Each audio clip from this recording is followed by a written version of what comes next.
Hello. So நம்ம இன்னைக்கு என்ன பார்க்க போறோம்னா, வெப் ஸ்கிராப்பிங் அப்படிங்கிற ஒரு கான்செப்ட்டை பற்றி தான் பார்க்க போகிறோம். ஸோ வெப் ஸ்கிராப்பிங் அப்படிங்கிறது என்ன அப்படின்னா அஹ், அப்படின்னா என்ன, அதை பற்றின டீட்டெயில்ஸ் அண்ட் அது எதுக்காக எல்லாருமே இப்போ அதை பற்றி பேசிகிட்டு இருக்காங்க அப்படிங்கிறத பார்க்க போகிறோம். ஸோ பேசிக்காக பார்த்தீங்கன்னா, வெப் ஸ்கிராப்பிங்னு கேள்விப்பட்டாலே உங்களுக்கு ரெண்டு பேர் சொல்லியிருப்பாங்க. கிராலிங்னு சொல்லியிருப்பாங்க அண்ட் ஸ்கிராப்பிங் அப்படின்னு சொல்லியிருப்பாங்க. Scrapping and crawling. So first நம்ம கிராலிங் அப்படின்னா என்னன்னு பார்க்கலாம். ஸோ வெப் கிராலிங்னா என்னன்னா, எல்லா வெப்சைட்டையும் நீங்கள் இண்டெக்ஸ் பண்ணுறது அப்படிங்குவாங்க. ஸோ கிராலிங்னா என்னன்னா, பேசிக்காக வந்து ஒரு ஸ்பைடர் எப்படி அதோட வலையை சுற்றிட்டு சுற்றிட்டு வந்துட்டு இருக்கும் இல்லையா, அப்படியே கிரால் ஆகிட்டே இருக்கும்ல.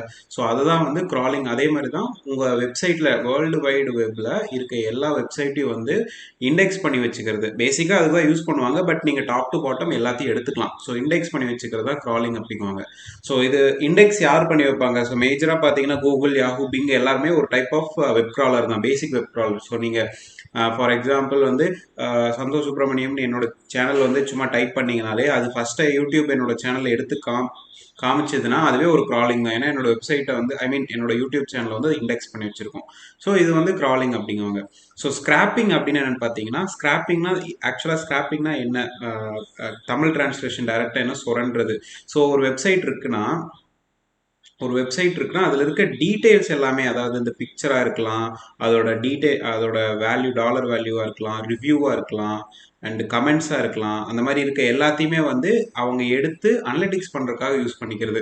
ஃபார் எக்ஸாம்பிள் இப்போ வந்து நான் அமேசான் மாதிரி சிமிலராக ஒரு கம்பெனி ஓப்பன் பண்ணுறேன் அப்படின்னு வச்சுக்கோங்களேன். அமேசான் மாதிரி ஒரு இன்வென்ட்ரி மேனேஜ்மெண்ட் சிஸ்டம் ஓப்பன் பண்ணுறேன்னா, ஸோ நான் வந்து இப்போ அமேசான் கூட எப்படி போட்டி போடுறது அப்படின்னு யோசிக்கிறதுக்கு முன்னாடி அதை பற்றி கொஞ்சம் டேட்டா வேணும் இல்லையா.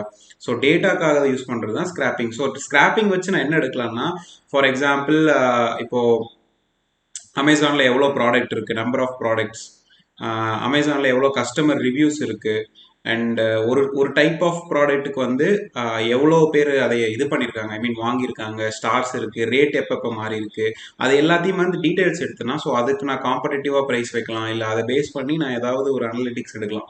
ஸோ ஸ்கிராப்பிங்னா பேசிக்காக அடுத்த வெப்சைட்லேருந்து நீங்கள் டேட்டா எடுக்கிறது பேர் தான் ஸ்கிராப்பிங் அப்படிங்குவாங்க. ஸோ நம்ம இப்போ வந்து ஸ்கிராப்பிங்கான ஒரு பேசிக் கோட் எக்ஸாம்பிள் பார்க்கலாம். ஸோ நம்ம வந்து இது பைத்தானில் பண்ண போகிறோம். ஏன்னா பைத்தான் தான் வந்து இதுக்கு மோஸ்ட்டாக எல்லாரும் யூஸ் பண்ணுவாங்க. ஸோ வாங்க நம்ம டேரெக்டாக கோடிங்குள்ளே போயிடலாம். ஓகே, ஸோ நம்ம இப்போ கோடிங் எப்படிங்கிறத பார்ப்போம். ஸோ கோடிங் வந்துட்டு நீங்கள் வெப் ஸ்கிராப்பிங் பண்ணணும்னா அதுக்கு ஒரு வெப்சைட் உங்களுக்கு தேவை இல்லையா. ஸோ அதுக்கான சைட் தான் இது, webscraper.io. அது வந்து ஒரு டெஸ்ட் சைட்.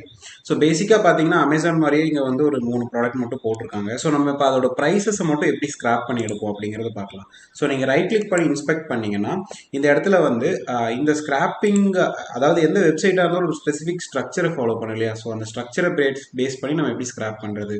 ஸோ இப்போ இந்த ஸ்பெசிஃபிக்காக இந்த ப்ரைஸை கிளிக் பண்ணிங்கன்னா இந்த இடத்துல புல் ரைட் ப்ரைஸ் அப்படின்னு சொல்லிட்டு ஒரு கிளாஸ் இருக்கு. ஸோ அந்த கிளாஸை நம்ம சும்மா சர்ச் பண்ணி பார்ப்போம். ஸோ அந்த கிளாஸ் வந்து பார்த்தீங்கன்னா டிஸ்டிங்க்டாக அந்த பர்டிகுலர் மூணு டேகுக்கு மட்டும் தான் இருக்குது. ஸோ நம்ம அந்த கிளாஸை வச்சு அந்த ப்ரைஸை ஈஸியாக எடுத்துடலாம். ஸோ நம்ம வந்து அந்த எலிமெண்ட்டை வந்து காப்பி பண்ணிக்கலாம். ஸோ இப்போது ஃபஸ்ட்டு நம்ம அந்த வெப்சைட் வந்து நம்மளோட இதுக்குள்ளே வரணும் இல்லையா, பைத்தான் கோட்குள்ளே வரணும் இல்லையா. ஸோ அதுக்கு வந்து யூஸ் பண்ணுறது தான் ரிக்வெஸ்ட். ஸோ ஃபஸ்ட்டு அந்த யூஆர்எல்லை வந்து நம்ம ஒரு ஸ்ட்ரிங்கில் ஸ்டோர் பண்ணிக்கலாம். ஸோ இப்போ அந்த யூஆர்எல்லை நான் காப்பி பண்ணி ஒரு ஸ்ட்ரிங்கில் போட்டுக்கிறேன். அண்ட் அகெயின் இந்த யூஆர்எல் இருக்க டேட்டா வந்து நம்மளுக்கு வரணுங்கிறதுக்காக ரிக்வெஸ்ட் யூஸ் பண்ணுறோம். அதுதான் உங்களுக்கு இருக்க first import, request dot get.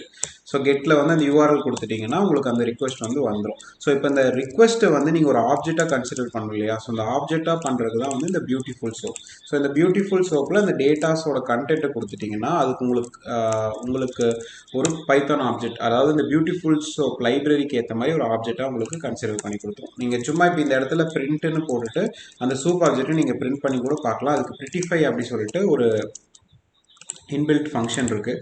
So அந்த ஃபங்க்ஷன் யூஸ் பண்ணிங்கன்னா உங்களுக்கு அழகாக அந்த வெப்சைட்டில் இருக்க எல்லா இதுவுமே வந்து கண்டென்ட் வந்து இந்த இடத்துல தெரிஞ்சிடும். ஸோ இப்போ இங்கே பார்த்தீங்கன்னா அந்த ஹோல் கண்டென்ட்டுமே உங்களுக்கு வந்து கரெக்டாக தெரிஞ்சிருக்கு இல்லையா. ஸோ இப்போ இதை வச்சுட்டு இந்த கண்டென்ட்டில் நம்ம காப்பி பண்ணோம்ல, இந்த இடத்துல ஸ்பெசிஃபிக்காக இந்த கண்டென்ட்டை மட்டும் எடுக்கலாம் அப்படின்னு சொல்லிட்டு, ஸோ இந்த கண்டென்ட்டை மட்டும் எடுப்போம். ஸோ இந்த இடத்துல தான் நம்ம ரெஜிஸ் யூஸ் பண்ண போகிறோம். ஸோ நான் இந்த ப்ரைஸை வந்து ப்ரைஸ்ன்னு போட்டுறேன், in R E dot find iterate. So find ஐட்ரேட்னு கொடுத்தீங்கன்னா அது எவ்வளோ எலிமெண்ட் இருக்கோ மல்டிபிள் எலிமெண்ட்ஸை ஃபைண்ட் பண்ணி அதை ஐட்ரேட் பண்ணி தரும். ஸோ கமா இந்த சூப் ஆப்ஜெக்டை வந்து ஸ்ட்ரிங்காக கன்வெர்ட் பண்ணி நம்ம இதுக்கு செகண்ட் பேராமீட்டர் அனுப்பிடலாம். ஸோ சூப் ஆப்ஜெக்டாக கன்சிடர் பண்ணிக்கலாம். ஸோ இப்போ இந்த இடத்துல பார்த்தீங்கன்னா நம்ம ரெஜெக்ட்ஸ் வந்து கொடுக்கணும்.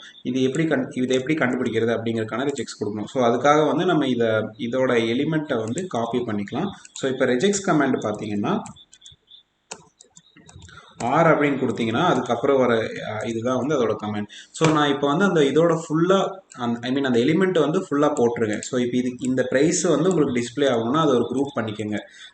Star dot question mark star question mark. So டாட்னு என்னென்னா அந்த க்ளோசிங் டேக்கு இருக்க அடுத்த வார்த்தை வந்து டாட் அப்படிங்குவாங்க. ஸ்டார்னா வந்து அதுக்கு அடுத்த வார்த்தை எல்லாமே வரணும் அப்படிங்குவாங்க. கொஸ்டின் மார்க்னா எண்டு பாயிண்ட் மாதிரி, அதாவது கொஸ்டின் மார்க்கு அப்புறம் என்ன இருக்கோ அந்த டேக் வரைக்கும் அதை எடுக்கணும் அப்படின்னு சொல்லிட்டு தான் இது மீன் பண்ணுது. ஸோ இந்த பைத்தானில் ஸ்ட்ரிங்கில் பார்த்தீங்கன்னா பேக்வேர்ட் ஸ்லாஷ் வந்து அலோவ் பண்ணாது. ஸோ அது அந்த ஸ்ட்ரிங் எனக்கு வேணும்னு சொல்கிறதுக்காக வந்து நான் ஒரு ஃபார்வர்ட் ஸ்லாஷ் போட்டுக்கிறேன். ஸோ இப்போ இது வரைக்கும் எனக்கு வந்து அந்த டேட்டா வேணும் அப்படிங்கிறது வந்து நம்ம பிரிண்ட் பண்ணி பார்ப்போம். ஸோ இப்போ ப்ரைஸில் பார்த்தீங்கன்னா அந்த பர்டிகுலர் டேட்டா வந்து அது எடுக்குதா அப்படிங்கிறது நம்ம பார்க்கலாம். ஸோ இப்போ இந்த இடத்துல பார்த்தீங்கன்னா அந்த ப்ரைஸ் வந்து என்ன பண்ணியிருக்குன்னா அந்த பர்டிகுலர் டேட்டாவை வந்து ஃபுல்லாக எடுத்து கொடுத்துருக்கு. ஸோ இங்கே பார்த்தீங்கன்னா மேட்ச் ஆகிட்டு ஃபுல் ரைட் ப்ரைஸ் அப்படின்னு சொல்லிட்டு 321 அப்படிங்கிறத வந்து உங்களுக்கு எடுத்துருக்கு. ஸோ இப்போ வந்து நான் இன்னொரு லைன் கேப் போடுறதுக்காக இப்படி கொடுக்குறேன். ஸோ டாட்னு போட்டுட்டு நீங்கள் இதில் நிறையா குரூப்ஸ் இருக்கு இல்லையா, அதில் ஃபஸ்ட்டு குரூப் தான் நம்ம கண்டுபிடிச்சிருக்க குரூப், அதாவது இந்த டாட் ஸ்டார் கொஸ்டின் மார்க்குங்கிற குரூப் தான் நம்மளுக்கு தேவை. நான் சும்மா பிரிண்ட் பண்ணாலும் அந்த ஹோல் லைன் அது பிரிண்ட் பண்ணியிருக்கு. ஸோ இப்போ இந்த இடத்துல நான் பிரிண்ட் பண்ணது பார்த்தீங்கன்னா 251,244,999 அப்படின்னு சொல்லிட்டு இந்த இடத்துல ஃபில் பண்ணியிருக்கு. ஸோ இந்த வெப்சைட் எப்படி ஒர்க் ஆகுதுன்னா நீங்கள் ஒவ்வொரு டைமும் ரிஃப்ரெஷ் பண்ணிங்களா அந்த ரேட்ஸ் வந்து உங்களுக்கு மாறிக்கிட்டே இருக்கும். ஸோ அதனால தான் நான் ஹிட் பண்ணும்போது அந்த ரேட் வந்து ஏதோ ஒரு ரேண்டம் ரேட் வந்திருக்கு. ஸோ இப்போ பார்த்தீங்கன்னா அந்த வெப்சைட்லேருந்து நான் ப்ரைஸ் எடுத்துட்டேன். ஸோ இந்த ப்ரைஸ் மாதிரி நீங்கள் டிஸ்கிரிப்ஷன் அண்ட் என்ன வேணாலும் எடுக்கலாம். ஸோ ஃபார் எக்ஸாம்பிள் இதுவும் லிட்டரலாக இது ஒரு அமேசான் வெப்சைட் மாதிரி தான் இருக்குது. ஸோ இந்த மாதிரி தான் வந்து எல்லாருமே ஸ்கிராப்பிங் பண்ணி ட்ரை பண்ணுறாங்க. ஸோ இது வந்து ஆக்சுவலாக வந்து மீனிங்ஃபுல்லான டேட்டா எடுக்கிறதுக்கான யூஸ் பண்ணுற ப்ராசஸ் தான். நான் ஒரு சாம்பிளுக்காக அந்த 3 ப்ரைஸ் மட்டும் எடுத்திருக்கேன். ஸோ நீங்கள் இது கூட டிஸ்கிரிப்ஷன் அண்ட் இந்த வேல்யூ எவ்வளோ ரிவ்யூ எடுத்திருக்காங்க, அந்த ரிவ்யூஸோட பர்சன்டேஜ் எல்லாமே எடுத்து நீங்கள் ஒரு ஃபுல் ஒரு டாக்குமெண்ட்டாவோ இல்லை அனலிட்டிக்ஸ் பண்ணலாம் அதில். ஸோ இப்படி தான் வந்து வெப் ஸ்கிராப்பிங் ஒர்க் ஆகுது. இது ஒரு ரொம்ப சாம்பிளான வெப் ஸ்கிராப்பிங். ஸோ இதுக்கு வந்து உங்களுக்கு வெப் ஸ்கிராப்பிங் ஃபுல்லாக கற்றுக்கணும் அப்படின்னு சொல்லிட்டு இன்ட்ரெஸ்ட் இருந்துச்சுன்னா கமெண்ட் பண்ணுங்கள். நம்ம வேணும்னா இதுக்கு ஒரு ஃபுல் பிளேலிஸ்ட் போடலாம். அதாவது ஃபுல் ஃப்ளெஜ்டாக எல்லா லைப்ரரிஸ் அண்ட் எல்லா ஃப்ரேம் ஒர்க்கும் எப்படி ஒர்க் ஆகுது அப்படிங்கிறத பார்க்குற மாதிரி போடலாம்.